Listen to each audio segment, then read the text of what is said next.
আমার এই প্রশান্তির জায়গায় যে এরকম অশান্তি ঢুকে পড়বে আমি কখনো কল্পনায় ভাবতেও পারিনি। বুঝতেই পারলাম না কেমনি কি হয়ে গেল সব কিছু। এবার ঈদের ছুটিতে বেশ খানিকটা সময় আমরা গ্রামেই কাটিয়েছি। তো ফাইনালি এখন ঢাকা ফিরছি। হ্যালো এভরিওয়ান, আসসালামু আলাইকুম, কেমন আছেন সবাই? আমার ডেইলি ব্লগে আপনাদেরকে অনেক অনেক স্বাগতম রইল। তো ফাইনালি আমরা এখন গ্রাম থেকে ঢাকা ফিরছি। আর গ্রামে যেহেতু অনেক দিন গ্রামে ছিলাম, বেশ খানিকটা মায়াই লেগে গেছে। এরকম কখনো শ্বশুরবাড়ি এসে লং টাইম এরকম প্রায় 1 মাস ধরা চলে, 1 মাস হয়নি, কাছাকাছি প্রায়। তো এরকম বেশ খানিকটা সময় কিন্তু গ্রামে কাটানো হয়নি, তাও ভালোই লাগছে মোটামুটি।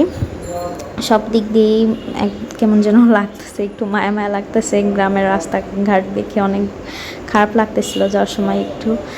যাই হোক, ফিরতে তো হবেই, যেহেতু ঢাকা আমরা থাকি সবাই, তো ফিরতে তো হতোই। আরও তো কাজের ব্যস্ততা আছেই।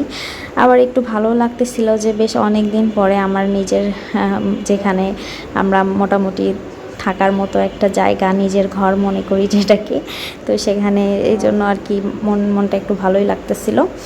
তারপরে আমরা যেহেতু আজকে ট্রেন জার্নি করব, দেখতেই পাচ্ছেন কতগুলা গাটি গোটা নিয়ে একদম রেডি হয়ে গেছি। আর এইখানে রেল স্টেশনে চলেও এসেছি আমরা।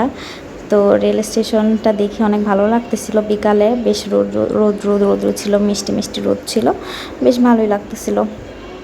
তারপরেই আমরা ট্রেনে এখনই উঠে গেলাম।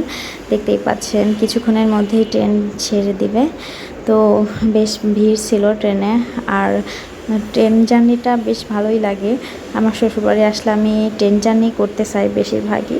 যাওয়ার সময় বেশিরভাগই ঈদের ছুটিতে যদি বাড়িতে যাই তো গাড়ি রিজার্ভ করে নিয়ে যাওয়া লাগে, কারণ ঈদের প্রচণ্ড ভিড় থাকে, এই জন্য কষ্ট করতে চায় না। ট্রেনে তেমন একটা কষ্ট কি, একটু ভিড় টিড় থাকে বেশি, এই হচ্ছে সমস্যা। তাছাড়া জার্নি করতে বেশ ভালো লাগে। আর এদিকে ট্রেন ছাড়তে যেহেতু একটু দেরি হবে, তো বাবা মেয়ে একটু বাইরে হাঁটাহাঁটি করতেছিল, কারণ ভিতরটা অনেক গরম ছিল।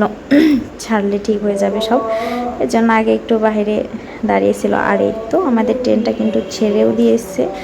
আর ট্রেনের এই মৃদু মৃদু বাতাসটা বেশ ভালো লাগছিল, অনেক ভালো লাগে যখন ট্রেনটা এরকম ছাড়ে, অনেক বাতাস আসে, বেশ ভালোই লাগে। এসি ট্রেন থেকে আমার কাছে কিন্তু এরকম লোকাল ট্রেনগুলাই ভালো লাগে। আর আমাদের ঢাকা যেতে যেতে বেশ খানিকটা সন্ধ্যা রাত হয়ে যায়।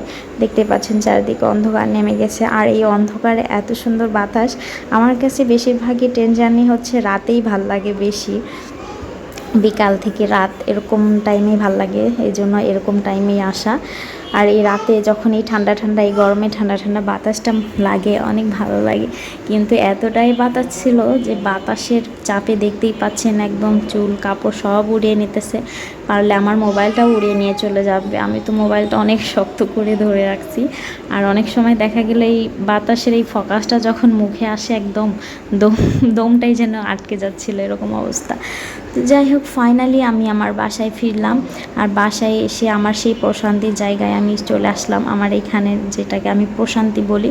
কিন্তু প্রশান্তির জায়গাটা দেখে এতটা খারাপ লাগলো যা বলার মতো না। দেখতেই পাচ্ছেন আমি কিন্তু, যেহেতু আমরা প্রায় 1 মাস থাকি নাই, তো এখানে আমি তো ভাবছিলাম যে আমার সব গাছগুলো মনে হয় মারা গেছে। এর মাঝখানে বসে আমার দেবর একবার আসছিল, সে বলছিল যে মারা যাচ্ছে গাছগুলা। তারপরে দেখতেই পাচ্ছেন এখানে আমার কিন্তু অনেক সবজি গাছ ছিল, টমেটো গাছ, মরিচ গাছ, বেগুন গাছ। তো মরিচ গাছে অনেকগুলো মরিচও ধরছিল। আর এই মরিচগুলো খাওয়ারও ভাগ্যে হলো না, আমাদের রিজিকে হলো না। মরিচগুলো একদম মরে শুকিয়ে গেছে, কী যে অবস্থা। শুধু ফুল গাছ 2টাই বেঁচে আছে। মাত্র আমি আমার বাগানটা শুরু করছিলাম, বাগান শুরু না করতেই, আর কে জানে, আমাদের তো প্রিপারেশনও ছিল না যে আমরা এতদিন যাই গ্রামে থাকবো, কি করার। টমেটোটাও পচে গেছে একদম, টমেটো ধরছিল একটা হাড়ে। যাই হোক, সবাই ভালো থাকবেন, সুস্থ থাকবেন। আবার পরবর্তী কোনো ভিডিও নিয়ে আসবো ইনশাল্লাহ। আল্লাহ হাফিজ।